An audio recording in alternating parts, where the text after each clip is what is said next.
Hi there. Welcome to this week's lecture, which is about the writing process. This is your instructor, Dr. Rebecca Wood, and we'll be talking about breaking a project down into manageable steps. The steps of any writing process can be used for a project that's very short, such as a memo for work, all the way up to a novel or a nonfiction book or a screenplay. The first step is pre-writing, and we'll go into more detail about that later in the presentation, but that is the step that many people are tempted to skip. And skipping the pre-writing process can cost you a lot of time later on in the writing process. Number two is reflection, thinking about your topic and thinking about how you're going to write about it. And if your project requires research, that also starts happening in in step two. The next step is drafting, which is just another word for writing. So we write down a bunch of stuff and then we're going to go to step four, which is reading that stuff that we wrote, possibly doing more research if the project requires it, and then drafting some more or writing some more. So as you can see, it's kind of repeating back and forth between reading what we wrote, reading what other people wrote if we're doing research, incorporating that in, and then step six is reading again. So you'll need to read your own work several times, which I know for me is painful. It's also a step that people are tempted to skip, including myself, but skipping the reading and revision process will give you a much less fulfilling project and probably a lower grade as well. And number seven is the editing and proofreading step, which is the picky step. That's when you go into detail about, hey, look at this grammar, look at this spelling, can I have someone help me look this over because by now I've read it a million times. So that's the final step, the proofreading and grammar, because there's no point in doing the heavy editing on your earlier steps because everything is still changing. So save that step, the picky step, for last. All right, and then think about how many times we might need to repeat each step. Maybe only once or twice for a very brief project. We may not even need to do research, especially if we're just writing a memo for work or if we're writing a story about ourselves. There's no point doing research about a story about ourselves. Or we may need to go over these steps countless times for a huge project. And of course, the biggest project that I could think of at the time was the Harry Potter books. If you could just imagine how many times the author went over and over that huge document or set of documents to make them as perfectly done as possible. All right, so let's go back to a little more detail into our steps. Pre-writing. Pre-writing is essentially planning, and planning is vital to success. There is that old cliche, if we fail to plan, then we plan to fail. So I hate to bring that up, but it is so apt in writing assignments. So number one, or first, we're going to choose a topic. Now, many times your instructor or your boss will give you a topic, and we talked about personalizing topics last week. So find a way to care about what you're writing about, because if you don't care, your audience will have a hard time caring.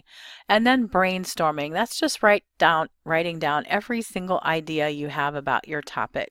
Some of these ideas may never be seen by anyone else, and so not every idea will be used in your paper.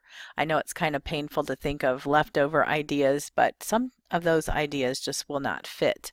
And then reflection. What do you think? And what do you want your readers to think? You are trying to get a message across, and you might even be trying to get your readers to change their mind and think more like you do on the topic. And then we could go on to preliminary research. If you're planning on writing a paper, for instance, about smokers' rights, unfortunately, there is not a lot of really good research material supporting that topic or the argument.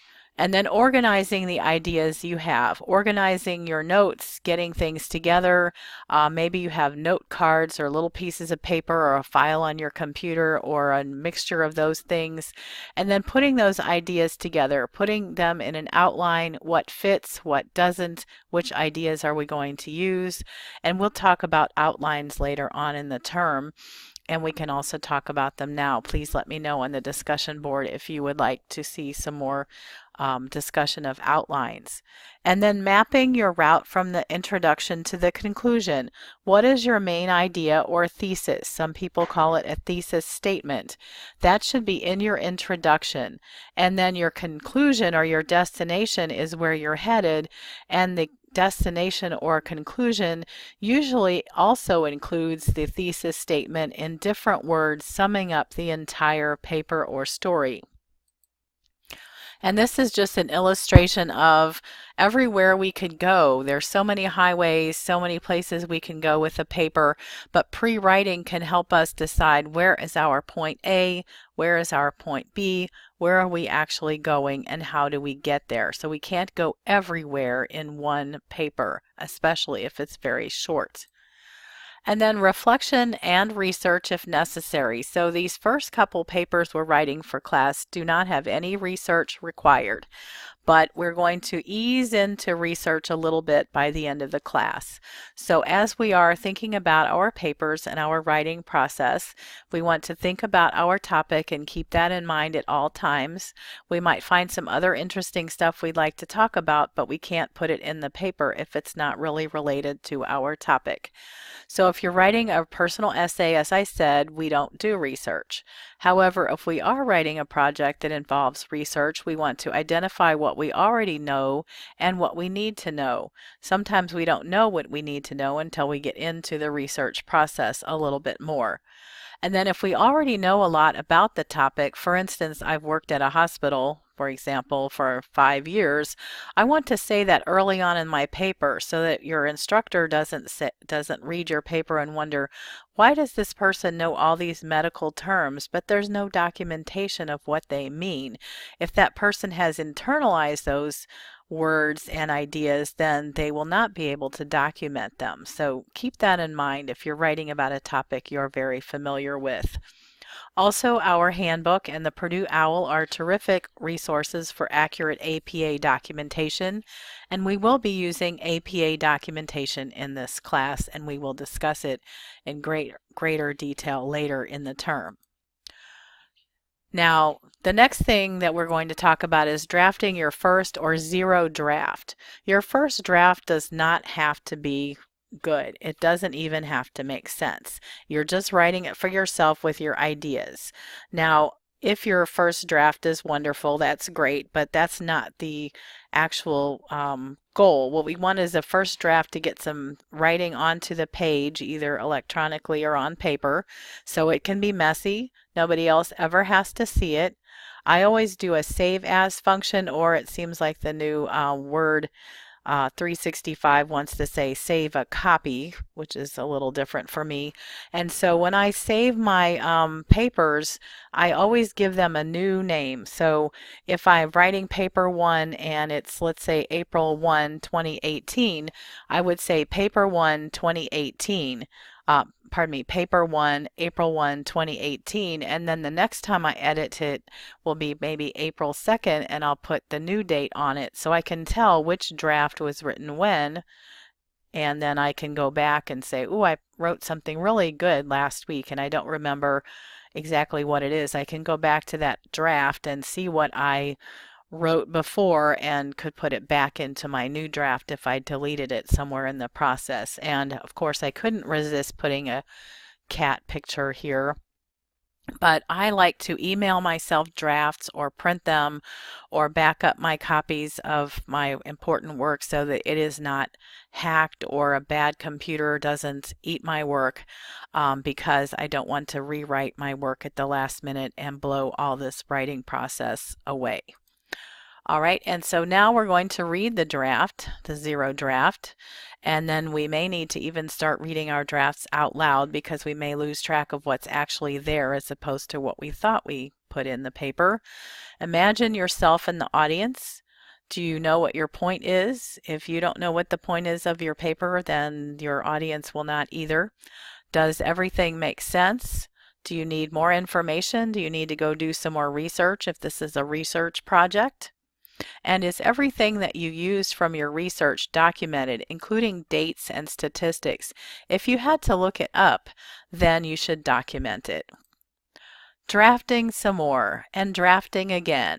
Don't try to write a 4-page paper or a screenplay in one day. What you want to do is do a little bit every day if you possibly can. Some days you'll do more, you'll get on a roll and you'll have a really nice amount of work done. Other days it will be hard and you'll just do what you can to get the writing process to move forward.